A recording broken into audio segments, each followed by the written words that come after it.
All right, everyone. I've told people before I do not approve of doxing in any sense. I think that people should have a right to basic privacy. Like, if they don't want their address, their phone number, and shit out there, it doesn't matter if you dislike them. That it's like, it's poor show at the very least. It's highly disrespectful and could lead to actual criminality when you dox people. That being said, though, generally speaking, it's not given a lot of attention by the legacy media. Like let's say that some Democratic activist group drops the home phone numbers of a bunch of Republican senators or something. There's no outrage. They brush it aside and sort of act like it's funny. And they don't find it to be particularly problematic, especially when it happens to people that aren't in politics at all. Like, if it happens to a pundit, it's terrible. It's like the end of the world. If it happens to, some random person, some YouTuber or something, they sort of laugh about it. Didn't CNN actually threaten to dox one kid for developing, like, a racist meme at one point? Wasn't that a thing? I think that happened, like, last year. I can't exactly remember everything about it, but thought it was funny at the time. It's like online harassment. But now, several Broward County officials have been apparently doxxed, including Brenda Snipes. She's the appointee there that's overseeing the process, and it's like, there's definitely fraud there. Let's not fucking kid ourselves. The evidence is all there. You have at least some reports that ballots have been mistreated already. You had, talking about like overheated voting machines earlier. That's a new one. Never heard of that before. That one ballot box that was stuffed in the back of an Uber, and they were using like normal civilian vehicles to transport ballots. They're not supposed to do that, and you have a bunch of found ballots all of the time. And they always seem to favor the same group of people. No matter where the recounts are being held right now, they're all tilting in favor of one political party. Little bit of a statistical anomaly, considering that some of these states are swing states, some of them are more red and some are more blue, but they all seem to favor one party in 100% of cases. I wonder why that could possibly be. I think that anomaly needs to be looked into. By the way, I don't think that there's systemic rigging or fraud in most of those cases, but in Florida, this is Broward County we're fucking talking about. So Brenda Snipes gets her telephone number and her home address put out online. She's like, freaked out about it, rightfully so. And it was put on a couple of pro-Trump pages, I guess, on Twitter and Facebook, and they've been deleted. But, if it's already out there, I'm sure probably people are spreading it on forums and shit anyway. So it's like don't go Streisand effect mode. Don't even bother trying to hide it at this point. You just change your telephone number and consider moving next door or something. Live with your neighbors for a weekend or something. What's happened is this. The legacy media comes out, and they say, well, this is terrible. It's online harassment. These sites don't have a tolerance for it, and it's harassing, it's terrible, it's awful and wrong, it could cause physical attack and stuff. Absolutely. So where's the outrage when this happens to, like, again, some so-called right-wing persona? In some cases, you're talking about libertarians or, some random tradcon getting harassed. What about Tucker Carlson? You called a bunch of Antifa members that tried to break his front door down protesters, and yet this is online harassment. Now, I didn't see the posts, because obviously they're not going to post the posts there that were on Facebook. Did this call for violence? Did somebody post her info and then say, hey, show up at her door and with a baseball bat? Or did they simply post it in a vacuum? If the latter, well, that's considerably less violent than a group of people saying, we know where you live, get the fuck out of the town, and then trying to beat your door down.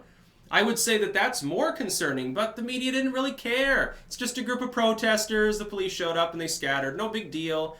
It's not a problem. They throw rocks at people, but no problem. They literally beat random people, no problem. They think that liberals should get the bullet too. No problem here. We've got armed guards. See, we're rich pundits and whatever. So this is harassment, and you care about online harassment. It's a big problem. But you never care about it when it's aimed at groups of people that you're competing with. Now, imagine that. Meanwhile, I'm going to sit there and say, no, I don't think that she should be doxxed. Anyone showing up at her home should be shot for doing so. And thankfully, Florida's a stand-your-ground state. Maybe Brenda's packing, and she certainly has the money for armed guards.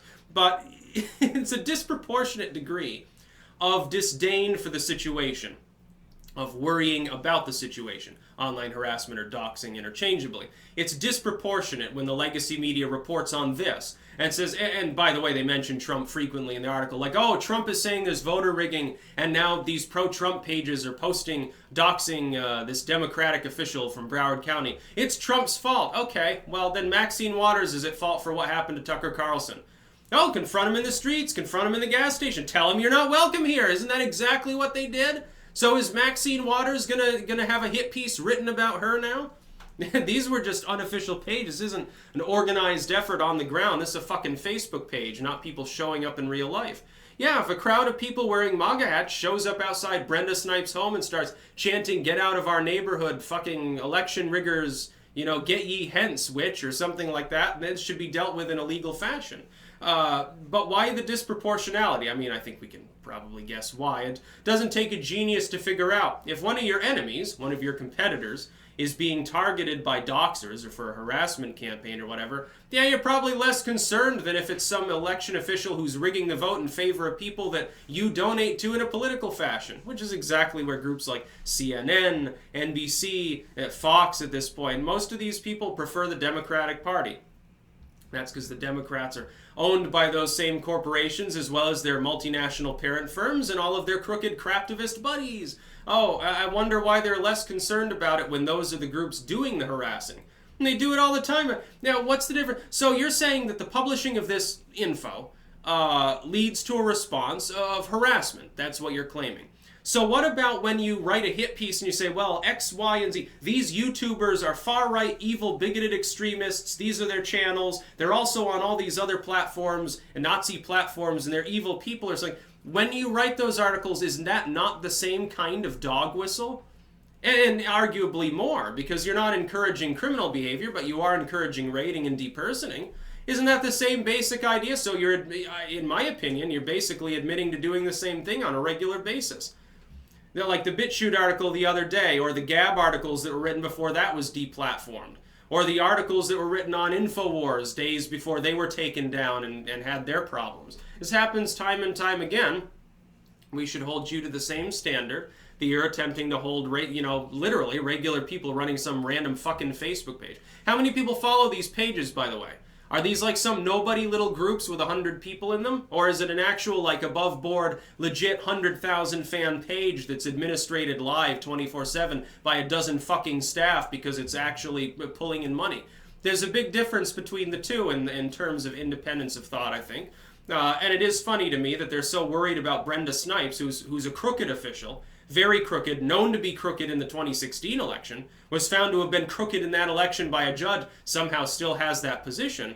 There's a little bit of a difference between the way the legacy media reacts to this and in their concern about, well, it's like, I was going to make a separate video for this. I'm going to have to bump it till tomorrow. There's a separate article. This was going to be the fourth video until I actually saw this.